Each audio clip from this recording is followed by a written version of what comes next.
And like crazy enough, I know you just talked about the receiver room. That's oddly those injuries did not put me in a down mood. Aside from the fact that Jaden and Lenoris probably played their last game together. That's like the saddest part of it. Like Yeah. obviously you don't want to see guys miss the entire season. And Hmm. Jaden Gibson get well soon as well, Oklahoma transfer. You definitely didn't want to see that. You definitely didn't want to see those guys go down, but it just wasn't a thing where I was like, damn, I'm like, man, I don't know how we gonna make it through the season now. When you start, because I just start thinking about all the guys that we have left. Now the hope is, and the hope and the prayer is that you get through the rest of this preseason healthy. Like you ain't got long. You got what, the first game September 5th. You know, about two. When you talking about like what, Two two and a weeks. half So weeks two and a now? half Yeah, weeks. Yeah. like that's what we're talking about now between now and the kickoff of the season. And you got a couple games where these are opponents that aren't the most high intensity matchups, so you'll have a chance to get yourself acclimated and get yourself in rhythm before you start your real competition. And it's probably the best way the schedule could have shook out when you think about it, because you start looking at the injuries to Dylan Stewart and Jacarius Peak. We now, again, with it being college football, we don't get a lot of feedback on injuries. They keep it real hush hush.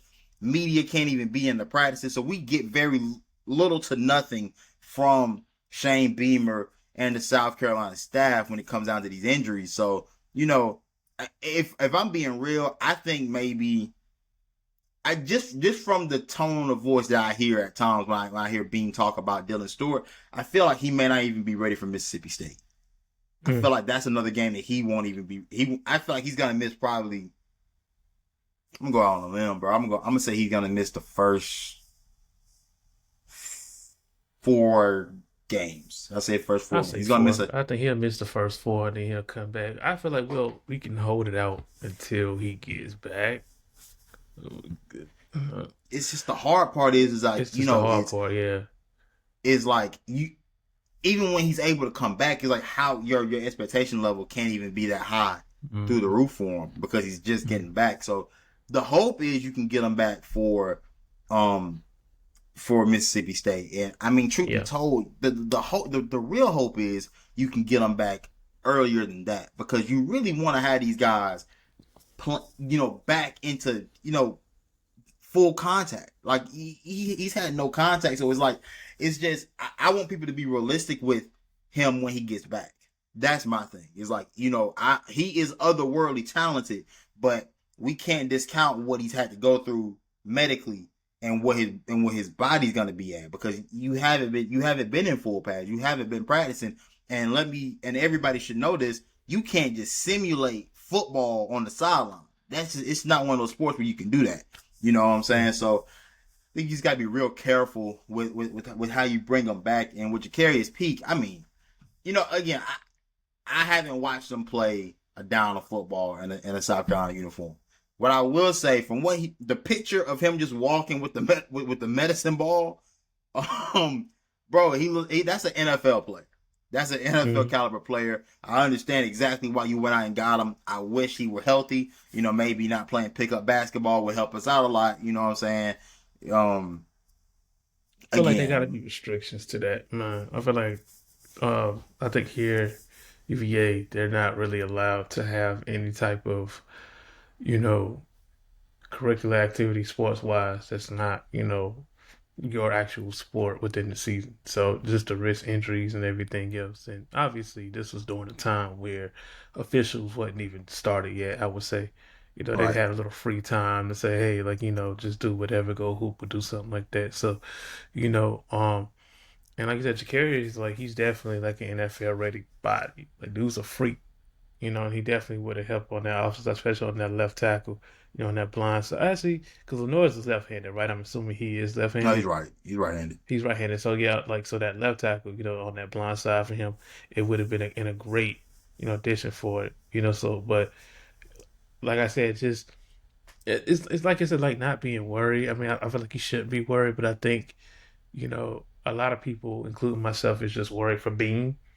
You know what I mean? Yeah, just how like the radar has went down in the past couple of years, especially after that great season he had. And it's kind of like deja vu. It's like deja vu, but in a good aura in terms of the Muschamp era. You had a good season and then you kind of just downplay from it. And I think a lot of people are just seeing it over and over again, and they just kind of want to just be consistent, with the game and with the team. So um, I don't think I should be too worried. I think it is kind of sad that Jaden and Lenoris probably won't be able to play together again unless it's just catch on the sidelines. But in the actual game, it's just not there. Um, it's hard. It's hard to see, especially right now, especially where we just thought so much promise. But again, I don't think we should, be worried. And we can tough it out until Mississippi State. If Dylan Steele is able to come back from Mississippi State, I Well, think we'll be okay. well, here's the You know what I thing. My mean? my worry isn't necessarily like when I say not worried, I'm just not worried about the talent. The talent's there. Okay. That's Okay. where my worry is still with the coaching because that group over there has it, and not that group. It's really just one man, and it's Shane Beamer. He just hasn't Hmm. shown me that he can coach to a certain level on a consistent basis. Because when you start looking at the talent, it was a ranking that came out ranking all of the draft tier schools, like and where schools rank in terms of their in terms of their draft tier, in terms of the caliber of players that come out. Well, guess where South Carolina is in all of this? Even after going 4-8 and being inconsistent as they've been, South Carolina ranks as a tier 2 school amongst like Texas and other blue blood programs as a school that puts out NFL caliber talent. So, and when you start looking at the recruiting classes, in South Carolina's history, Beam has some of the best recruiting classes in program history. I mean, I think he's already smashed Muschamp. He's up there with right now with Spurrier in terms of how he recruited. And you're not, and so we all know talent is not the issue. Where is the development and the coaching? Where is Exactly. that coming into play? Exactly. And it's things we've talked about. We know we've beaten this horse dead a million times, but you have to keep reiterating it because we keep seeing the same issues plague us year after year. I will say from the scrimmage that they had, and there are some weird things coming out about like the injuries happening before. At least like the Gibson injury, I know happened before. I ain't gonna say I know, but I thought I heard that it happened before the scrimmage, before the first scrimmage. And I'm hearing the Jaden Sellers injury happened before the scrimmage as well. I don't really know. It doesn't really matter. Either way, those guys won't be available. So it really matters none how it went down. But based off of the notes that Beam gave us from the scrimmage, very low penalties. Not a high number of penalties, not a lot of infraction errors, and at least from what they felt like from the talks within the building, they feel like they're ahead of where they were the past couple of seasons Okay. in terms of in terms of how they feel. So we talked about confidence, in the pre-show, and I could see where their confidence is coming from, but we know our confidence isn't necessarily with the talent, is with the coaching. So we'll see how all of Exactly. this plays out. But that is a Yeah. good thing to hear that penalties were at a minimum and they That got that good work discipline in. coming in.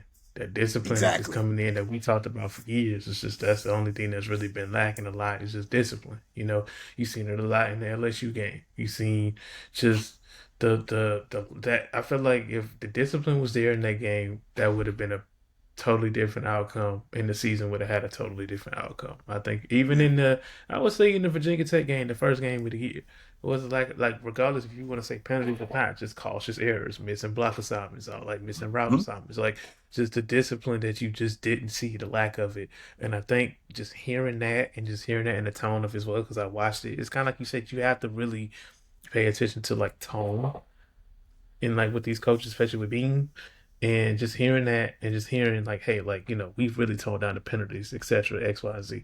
That's just like, all right, cool. Like, there's a level of focus that is probably there that we haven't seen in years past. And I think he's really trying to emulate that. And I think he's, because, like, because we're going to need that for a lot of these games. Like, obviously, Mississippi State, Alabama, Florida, Tennessee, Oklahoma. Like, these are games that we're really going to need that discipline for. A&M, like in just Yeah. just to pretty much the second half of the year. You know Yeah. what I'm saying? We're 'Cause gonna need that, especially if we yeah. and I hate to interrupt, but like, especially when you go on the road. Like when you go on the road, the easiest way to get yourself to lose a game is by making mental errors. Cautious error. You know what I'm saying? Mental errors. Like you said, missed block assignments. You know what I'm saying? Penalty, false starts. Setting yourself back 5 yards. Now you're in second and long instead of second and medium, second and short.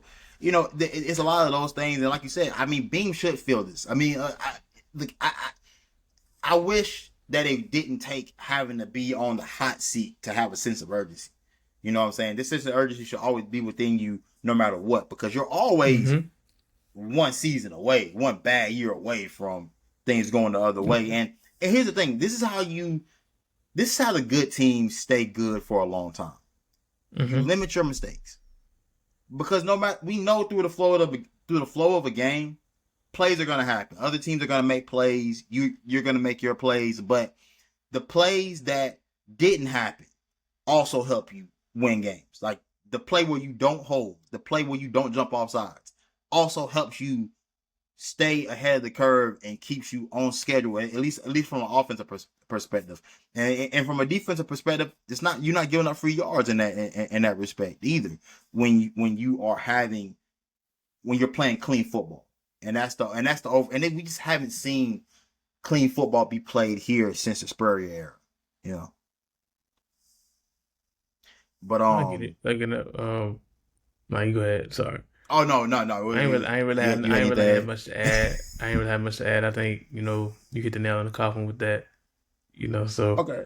All right. Look, I did want to talk about some of the freshmen, right? Because there was one particular freshman, and I have apologies are in order. I know it was one particular freshman that we were told about. Sequel Patterson. I hope I'm pronouncing your name right. From Indiana, I think it's Sequel, up here. Yeah, Sequel.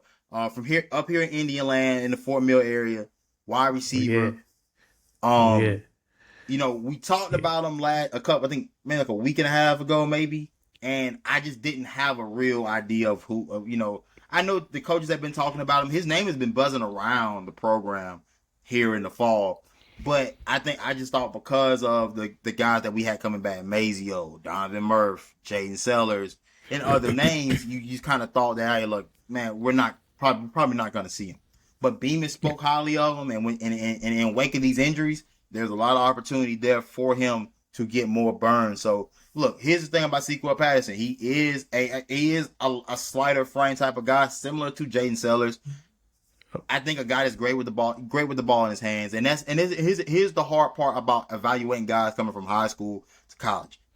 Every player, every 4-star, 5-star, even down to the 3s and 2-stars, they all are the best player on their team. They're all gonna have the ball in their hands every single snap, whether it be quarterback, running back, receiver. So because we don't get to watch these guys in these scrimmages and whatnot, or in practice, we don't get a chance to see how well is it translating for him as a receiver at the collegiate level? Because it's a tough ask to ask a guy to come in straight out of high school and play SEC caliber football. But if what they're seeing is true, and they believe there are things there that they could push forward and put them on the field, then so be it. We already know the first 2 games of the season against Towson and Kent State are the best opportunities to get your young guys into the game. So even my guys like Malik Clark and what's the other kid's name? I know his name. I just can't pronounce it. It starts with a G. Josh Gitron. I can't. No, I don't know. I can't. Jordan. You talking about Jordan Gidron? Yeah, him. So guys like that we aren't sure about. We haven't heard much about. At least come from camp. But here's the thing about college football. We honestly, you won't know anything until the first game gets played, because these coaches will keep certain things tight to the vest. Because Jaden Sellers played in the Virginia Tech game, and we didn't expect to see him at all last year. So it's just one of those things where we'll have to wait and see. But there is a great opportunity there for Sequel Patterson to be able to step up and carve out a role for himself. And right now, again, I'm just not overly worried. I guess I'm worried about the guys maybe I haven't heard. Like I haven't heard Nitro Tuggle. Right. I haven't heard of what he has going on just yet and how well he's connecting with Lenoris and how that's starting to mesh. And is he getting the offense? Is it clicking for him? So, Mm-hmm. those are some of the things. But just to move along to some other freshmen, you also have with Josh Gray on the offensive line, looking to play, Mm-hmm. looking like he's gonna probably start at one of the guard positions.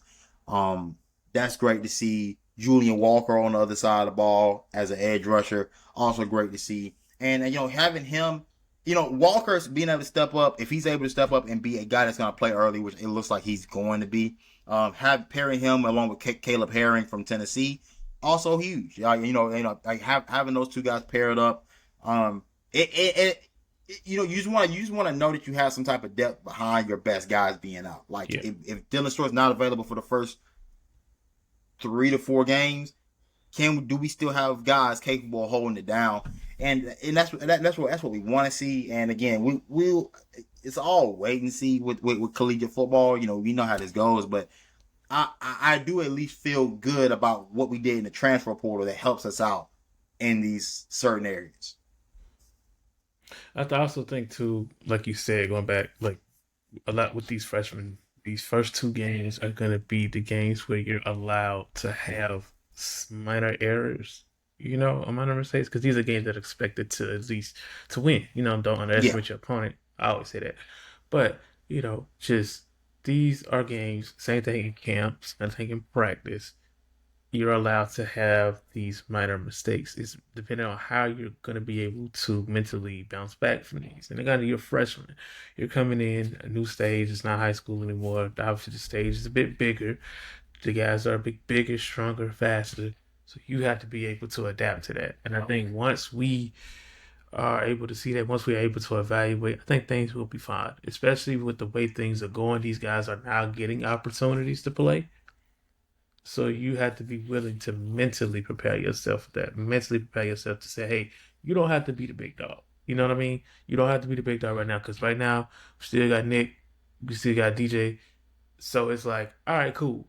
You know what I'm saying? And Jordan, like he's right now he's like the third option as a wide receiver too. So like be able to just make these mistakes, be able to just be able to learn from these mistakes and just be ready. Just be ready because that time is gonna come when the Mississippi States come. Like now is you're in a situation now where the light is gonna be on you in the biggest stage. And Mississippi State is gonna come faster than what you think. So you gotta be able to adapt quickly because you don't have the time or you don't have the luxury to say, hey, I'm sitting behind XYZ.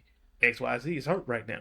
So you have to be that guy, regardless of what your role is. So again, right. I think everybody that you said is definitely gonna come to fruition. I think on that offensive line, like you said, like I think his name's Darius, not true. I think you said John Gray. Yeah, I I think was. his name It's funny. is Darius. I was looking at it, and I was definitely about to Yeah, step back in and be like, "Hey, look, my apologies for that. yeah, it's Did not definitely mean to get yeah. your name wrong, but it's a lot of y'all boys, and I ain't gonna lie to you. You ain't played the game yet. I don't know you yet. Yeah. I ain't gonna lie So to you. so Darius, like you said, is definitely gonna Yeah, be a bigger pressure for him because he's on that line. And we've been talking protection for the past couple of years. We've been talking like I feel like this year is gonna be the year that Lenoris isn't going to be more of an improviser. And I think this year he's gonna be able to be more relaxed. And I think now um with these guys on the line in the front line, and guys like theirs, is hey, like you have to be the most like poised in a way because you are hmm responsible for being a protector on that line. But I think I'm really excited for this offensive line this year. I'm really excited for what I've seen in camp. You know what I'm saying? So I get the vids. So like I just be seeing what I see, and Hey, see, yeah, I'm excited. I be forgetting. I be forgetting you be getting the. You know what I'm saying? You got a little more insight than everybody else. Got a You little know what more I'm saying? insight. So it's just like I'm just watching it, I'm seeing it, and I'm kind of excited for this offensive line. I'm excited to see because y'all know me. I've been preaching all year last year. I was like, we got to stop making him improvise as much because he doesn't have time to improvise, to look downfield, to scatter, to scan. We got to give him more time in that pocket because it like Yep. he has to be able to set plays for himself. You know what I mean? Yeah. Like he shouldn't improvise it at the last minute because he has a DB coming at him on the weak side.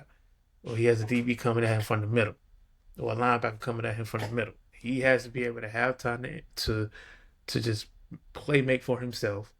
He has the mobility to do it. He has the arm talent to do it. So allow him to do it. And I think this offensive line is gonna give him the opportunity to do that. But like you said, like I Right. am excited for these freshmen, man. Like especially these receivers who are being able to come up Whew. and Yeah. have that opportunity now with the unfortunate circumstances that's been happening in the receiver room. But Yeah. take that chance. You know? Yeah. And that's the thing. I felt like we just talked about it. We talked about how Beam has some of the best recruiting class in program history. Well, this is the opportunity to see how well you've recruited, because with recruiting well, have you really stacked the depth chart to be able to withstand these types of injuries? Because I mean, to be completely honest, just for everybody, like obviously, Jaden Sellers is, somebody we hold near and dear because that is the brother of Lenoris Sellers, and he is from the state. So you always want to see those guys get their shine. But when you start thinking about these, you're not losing a lot of production in terms of with these guys. You were losing potential. That you're losing more potential than you are production. Now there's still opportunity for guys like Malik Clark, who kid we got out of Rock Hill last year, played at Rock Hill High. I was big on him coming out. I was ecstatic when he decided to flip his commitment from Florida State to us. Huge opportunity there. Like you said, Jitron from down there in Columbia, and but not for nothing. Donovan Murph getting a chance to really step into a role this year is also intriguing as well. Like I said, there's a lot of good things here. I want to talk about the quarterback position for a little bit. Obviously, we know who our guy is, Lenoris Sellers. Oh yeah. But I've heard good things about Cutter Woods as well. And Cutter Woods is one of those guys that when he was coming out of high school, I knew of him. I didn't know him as much as well as I knew how I knew Lenoris a few years ago, and if anybody that was watching the previous channel that we had before, and I know me and I was talking about Lenoris from the time I had worked the game of his when he played South Point back when he was in his senior year at South Florence, and I seen him play. Yeah, I seen him play. I pulled up down there for the state championship game, and I'm like, goodness, I said, bro, I can say without a shadow of a doubt, because I've seen some of the best in South Carolina play. This is probably the most complete quarterback I had seen coming out of high school from the state of South Carolina, just in terms of his running ability and his passing ability. I thought he had a high upside as a passer that is still yet to be realized, but I still think people are very, very much keen on that. It's something there. But when you talk about Cutter Woods, I mean, the coaches have been really impressed with how he's handled himself in this fall camp, and I think he is comfortably the QB2 as of right now. There's no knock to Landon Duckworth, but there's also no rush. There's also no rush either. You know what I'm saying? That their time will be here next season. If obviously if Cutter decides, if everybody stays within the room, we all hope these guys stay here and compete. But everybody's got to do what they got to do. But I do feel confident in Cutter Woods, though. I think Cutter Woods is a high upside type of cat. I really was impressed with his state championship game. The final game of his career, bro. He was ultra impressive. And mind you, the year before that, he went to state his last 2 years. He beat South Florence his junior year. I think lost to South Florence his senior year. But the one thing that's been consistent in both games is that he played his ass off. Easily, hands down, was willing and dealing. It was great to see Shane Beamer, of course, dominate the state. Keep your best guys here at home, because solving the quarterback problem has kind of always been an underlying issue for South Carolina. And I think and not for nothing, the quarterback talent within the state is getting better than what it was in previous years. When we were coming up in high school, we knew the quarterback position in South Carolina was never a position of necessity, because the best talent was always running back, receivers, defensive linemen. We were good at everything else except for the quarterback position. That's one of those positions that where back in the day, certain states had their lock on that position. But even since then, you've seen Georgia, the state of Georgia high school football dominate the quarterback position. They've had guys like Cam, Deshaun, Trevor Lawrence, even Justin Fields. they had a run of their caliber of quarterbacks, and we, in South Carolina, we've never quite had that run. Lenoris would be the start of it in terms of these in-state guys getting their shine. If he can go on and have a great year this year, which we're hopeful for, and then move on to the NFL. But then Cutter Woods would be right up next in my mind. I know he'd be competing with Landon Duckworth, and with how the transfer portal stuff goes, that's going to get a bit contentious. You know what I'm saying? Yeah. But I believe in Cutter Woods and his ability and what he could be for this program next year, or if he ever had to step in this year. Like in the first 2 games, I'm very eager to see what he looks like. Like, here's my thing. I remember, I seen Cutter Woods his junior year. I remember coming down and watching him play with my cousins and them. Like, dude is so poised, man. And like you said, his last game, his last game at the state championship, he looked real nice. I seen tapes of that.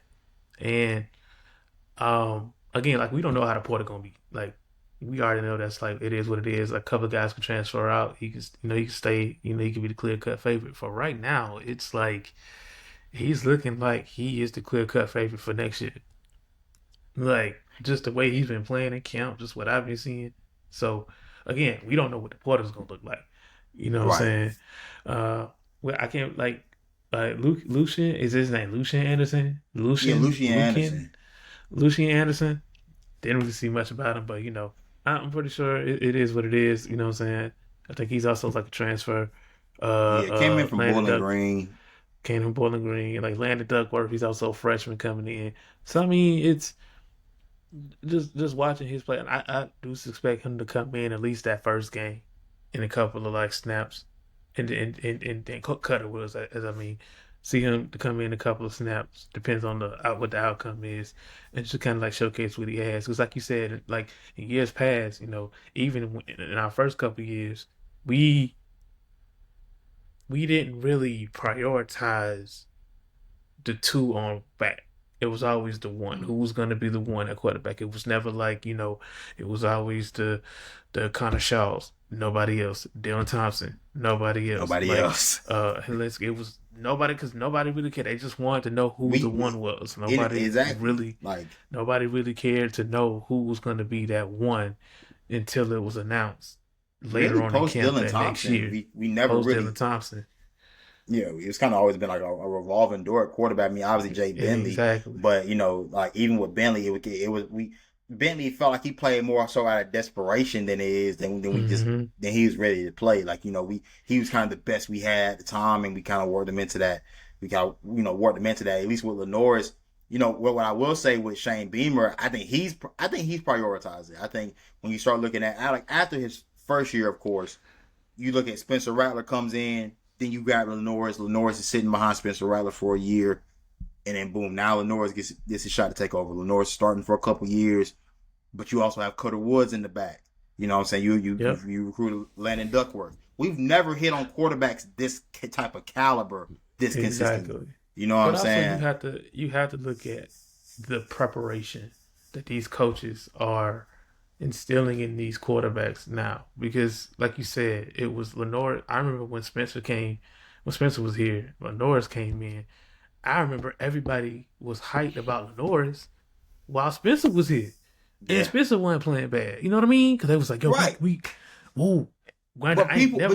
people are so geeked to play the next guy. They are so eager to play the next guy when it's bro, no, Lenoris did exactly what they were supposed to do, which was sit him, develop him, have him, and then you saw his first year, you saw the growth. And I think now maybe switching OCs and the offensive line play not being great, the second year definitely played a part into his success dipping. But I really think he's gonna be in the good spot, man. I hate feeling this way. You know how we are. We hate feeling this way because it's the program has done nothing but let us down, truth be told, throughout our lifetime. So it's hard to want to feel this type of energy, but just no BS. When you just take all of the superstitions out of the mix, this is a good group. It's a good group that should be able to win 8 to 9 games. It's really just that simple. I think it's always been It's always been the coach, bro. Like, we talked about this for years. Like, no, Ace Boogie, shout out Ace Boogie. He get well soon, my boy. Yeah, get well Um, soon. he definitely has his opinion about the coaches too, but it's always been the coaches, man. It's always been how you preparing these guys week in and week out. How are you calling the right plays? How are you setting these guys up for immediate success in the game, etc., etc. We've always talked about that, and I think this year is like you said, like being. I'm gonna go out the limb and say I don't think he's in the hot seat. I'm gonna go out the limb and say I don't think he's in the hot seat, but I am gonna say he's in a situation where he has to have uncomfortable conversations now, if he hasn't already. Because again, like you said, this is a group that should be up there with at least not the mid tier, but the pre elite. I would say 8-9 wins. You know what I'm saying? Yeah, Get that's a great way to put it though. The pre elite, little playoff. Yeah, like to the point where it's like you get. I think the highest ceiling is a high bowl game, not like a mid bowl game, highest bowl game.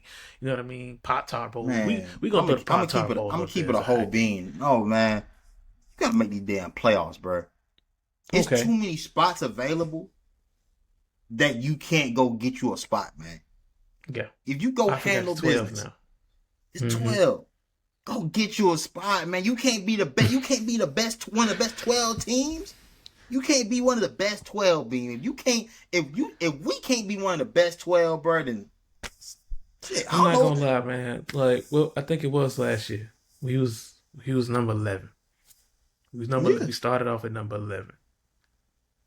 That like going into the season this year, that is hard to comprehend. The fact that we was with the elite, Number 11. not the We were- pre-elite. We was with the We elite. was with the elites. They We had was us in there. the playoffs. They had us there. Yes. Like first year in the 12 spot, starting, we was right there. We were there. And all we had to do was build. Maintain. All we had to do build. was build. And we had Yep. we had the guy, we had the game, we had to play. It was all about the discipline. Like I said, if we win that LSU game at the crib, the whole trajectory of the year changes. It's different. It changes. different. We definitely got a playoff spot then. We definitely got a playoff spot then. Again, man, all I'm gonna say is there's plenty of opportunity on this schedule. I don't want to hear about it's a tough schedule. This is one of the more favorable schedules we've had in a long time. That's all I'm saying. Ain't nothing easy about it because I respect every team that's on this schedule. You know what I'm saying? I'll never sit here and say chalk games up as easy wins or none of that. But there's a lot of good bump on this schedule, bro. And if y'all boys ever want to be something, you're gonna have to win something. You're gonna have to show me. And the thing about it is we know it can be done. So do it. All this talent, all this draft cap, all these guys that are gonna be NFL guys next year. Make it happen. Go do it. Make it happen. That's all I got. That's all I got to say on the matter, bro. Go get me some. Like the only reason why I say that is because shout out to the boys. You know what I mean? If UVA can climb up that ladder, y'all definitely can do something. And y'all got a better roster than UVA. And I ain't got nothing. I mean, shout out Tony, shout out Coach T. Them boys, they grinding. But you have the overall talent to produce. South Carolina does. You have the overall talent to produce year in and year out. Quarterback from all the way down to the safety, all the way down to the kicker. You have the talent to produce right now. You have to go and make a statement these first first 3 games, because you play Mississippi State, you have to make a statement for that game too. Man, yeah, all these game statement games, bro. You gotta go handle you business. going into a conference play. You got to make a statement within that. And you know what I mean? Like, and the only reason why I'm kicking it off because I just want to just see like Bama got East Carolina, Kentucky, and Florida State before they got us. Like, one of those 3 games is not an easy game for them. Regardless of what you say about Florida State, that's not an easy game for them. It's not. Like, Kentucky, they just lost that game last year, so I mean, yeah. So that's a proven game. That they already coming in with momentum already. At the crib. You at the crib. So you really have to just take advantage of what you have. Be prepared. Weekend every week. Don't just be half prepared for like Kent State Townsend. You got to be prepared every week because after that game against Vandy last year, which we should have won, y'all boys are telling me otherwise. I ain't gonna lie. That game popping out of every game last year. That game was the one that pissed me off. That game in itself is the only one that really pissed me off, bro. Hey man, I was pissed off the week before, bro. I saw it loading up already, dog. I know what I saw. I know what I saw. I was like, yep. Somebody on that one, bro. Hey, bro. I know what I saw, shout out bro. South State, boy. Shout to the HBCU, bro. You already know what it is, man. Much love. Much love. Shout out Coach Berry, bro. He doing his thing down there, man. You know what I'm saying? You know what I'm saying? Root to the bros. You know what I'm saying? Always love from my frat brothers, man. Like I said, I know he gonna kill her. I know he gonna kill again. Have South Carolina State back in the, the celebration bowl, doing what they do. They got another chip, bro. They got another chip next year. I ain't gonna hold you. Listen, look, I know we all talking. We talking about the other boy. They got another chip next year. I don't see them boy losing this year. They going undefeated this year. All right, hold on, man. I don't know. All right, well, let me do this now. We here, and so since we here, I can do it. I can do it. I mean, because you open up against Savannah State, easy dub, right? Then you go next week. The following week you go play the Orange Blossom Classic in Miami against Florida A&M. Now, that's the one where go win that game. Go beat Florida A&M, and then we'll have a discussion about undefeated for sure. Then Virginia State, dub. Furman, that's a tough one. Typically in state, it gets a little dicey amongst the FCS programs. Now, I will say, one thing I'm happy about now that is happening currently that I didn't feel like happened a lot when I was growing up is that the FCS programs within the state are all playing each other, which I think is great. That's what we needed. That's what I love to see. I think that's always been necessary. So I'm glad to see that matchup. But Furman's a tough one. They'll be up there in Greenville for that one. Then you play Bethune-Cookman on the road. Then the Citadel at home, dicey. Charleston Southern, you lost that game last year. Then Norfolk State, no telling how they look at this point. You know what I'm saying? With Vic coming into his second year. Morgan State, handle business. Howard, handle business. NC Central, tough one. That's what I'm saying. Like they got some games. And then Delaware State now with Deshaun Jackson, that game last year was for the conference. So it ain't if they were to go undefeated with this schedule, you're bona fide. You are absolutely bona fide. And I'm not gonna lie, not for nothing. I appreciate that there's not a money game on this schedule. I really do. I even though I know Chinnis can have his team prepared to be able to go make some magic happen, I do appreciate the fact that they actually got a legitimate shot to go undefeated this year. If it's gonna happen any year, it's gonna have to be this year. I would love to see them boys run the table. I really would. But it's possible. But the in-state games against Furman and the Citadel, Charleston Southern, tough. FAMU's a tough one. These are tough games. These are tough games that I don't all the way know. But I'm not gonna lie, we can go ahead and wrap this thing on up. I think we done tight wrap the bow on it until we get any further information from the program. You know what I'm saying? We'll try to be as up to date as possible. I mean, we kind of let with South Carolina, we kind of let the information build because we only get so much out of them because it's not like the NFL where media is there and all that. So we'll catch up with y'all boys when we can. We can't wait to give y'all boys content during the season. It's gonna be lit. It's gonna be fun. It's gonna be the best season we've put together yet. Mark my words. Can I say two things real quick before we sign off real quick? Yes, I just want to hop into the NFL. I just want to hop between both our teams real quick. Anthony Richardson, your ass gotta go. You gotta dip. You gotta go. Get out. I don't know what you got going on. I don't know what type of mental stuff is, brother. I hope if you do got a mental thing going on, I hope you get well. Your ass gotta go because what you doing in the preseason, that's a joke. It's a joke. Like, listen, I understand you in a bad situation right now, but show up for your job. If you ain't showing up for your job, you got to deal. Two things: Carolina Panthers. Me personally, bruh, I get it. Preseason, whatever. Like Bryce, it was okay. You know what I'm saying? Haynes King was lit. We ain't got a front, bro. That shit look terrible.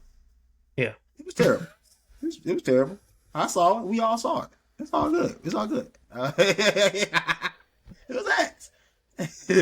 Listen, I'm trying to get a man the benefit of the doubt. Not gonna lie, because it is year 3, and it's just like 4. all right, year 4. Yeah. Kenny. No, man. Okay, so Kenny was solid in game 2. Haynes King was the star of the Hall of Fame game. Haynes King is still out with that hamstring injury. I believe they're going to find a way to keep him on the roster. I think they really want to keep him on this team and be able to develop him and have him be the backup option. With Bryce, I mean, look, bro, starting off with the line wasn't all there, but I'm disappointed, and I wanted to see more, and fans should expect to see more. That's it, and that's all. I watched too much of what he did for my team last year in critical games. The preseason game will not deter me from how I feel about my quarterback, but I do expect better, and I hope we see better on this Friday. I think honestly, and then we can sign it up though. The playoff game against the Rams for me really kind of solidified what the Panthers could really be coming into the season. That's just for my take. Obviously, you have more intake on this because you are a fan. You know what I'm saying? But just watching the mental focus that they had from start to finish of that game and then coming into this season, I really do think, me personally, I got y'all winning division anyway. Respect. Baker Mayfield, they having issues at that quarterback down there. So I don't know how the Bucks look. Saints ain't looking no good. That's just me. And then the Falcons are the Falcons. The Falcons are gonna be Falcons. They already got memes. So I really got y'all winning the division this year. I do think Bryce takes that next leap, at least for me. I do truly believe he has a breakout season this year. I truly believe that. I hope so. I mean, we say a lot of things about short quarterbacks. He's only 5'10". We get that. 5'11". I'm saying 5'11", but like 5'10", I do think he has a breakout year. I just watching what you guys talk about in the chat. XL, we don't know what is going to make an XL right now. We don't know. Right. But I do think the receiving core to me is well balanced. I'm watching the tapes. Just because y'all ain't I'm watching the tapes. I'm watching all the stuff that y'all put in there. Because I don't want to criticize something I don't know fully. Yeah. But what I'm seeing and when I'm adapting to it, I do think he's comfortable having a core that's going to help him. I think the run game is going to be solid. Again, it goes back to the offensive line. Where does your offensive line stack up to protect him? You know what I mean? That is the $1 million question right there, brother. Yeah, that's the $1 million question. But for us, I think our secondary is going to be our most underrated part of our team next year. I think I think Sauce really has to mentally develop. Now, I think all the years of him being, sponsored and stuff, that's out the window. You had to come in and play now because people are not taking you seriously. You got all your peers like the Pat Surtains. These guys are coming in and they've already developed to who they are. Are you going to take that next step and do that this year? So I think our secondary is going to be fine. I think Danny Diamonds is going to do what he does. I think us losing Pittman is going to be a harsh reality for us, but I also think we'll be fine at the receiving core too. Offensive line is going to be the offensive line. Not worry about that. I seen the scrimmage we played against the Patriots. Our run defense is really good this year, at least from what I'm seeing. So it's all about our inside pass and our linebacker, what we can do, just like the short game, how we can contribute to that, where our defense is going to be. But I really do like what I see. Do I think we're going to win the division? Probably not. Texas still got their defense on lock. And it's painful for me to say it, Jacksonville, they just a more complete team. You know what I'm saying? Like, I think Trevor Lawrence is probably going to have another breakout year again this year, too. So, it's not going to be the same year we get last year. We don't know which version of the Colts we're going to get. We don't know if we're going to get, like, early year, late year. We don't know if we're going to start off bad and progress late on in the year. Don't know. But we could say the NFL talk for another episode because I know Ace Boogie got a lot of stuff to talk about too. So I just want to throw my opinion on that because I think the only two teams I watched in the preseason, honestly, I think it was us, the Panthers, and the Patriots because we played them in the scrimmage and they look sort of good too. So I ain't gonna lie to you. Aside from the teams that we played, I have not watched a single bit of preseason football. Outside of that, I ain't really been on this year. I may get more into it once the season starts, man. But I ain't gonna lie. I just been in the training camp. So whatever the training camp's been on that. Yeah. But fast though. But with that being said though, I'm your host Shanti Stewart. This is my co-host D'Angelo Stevenson. We are the Gym Dropper Sports Podcast, and we out. Peace.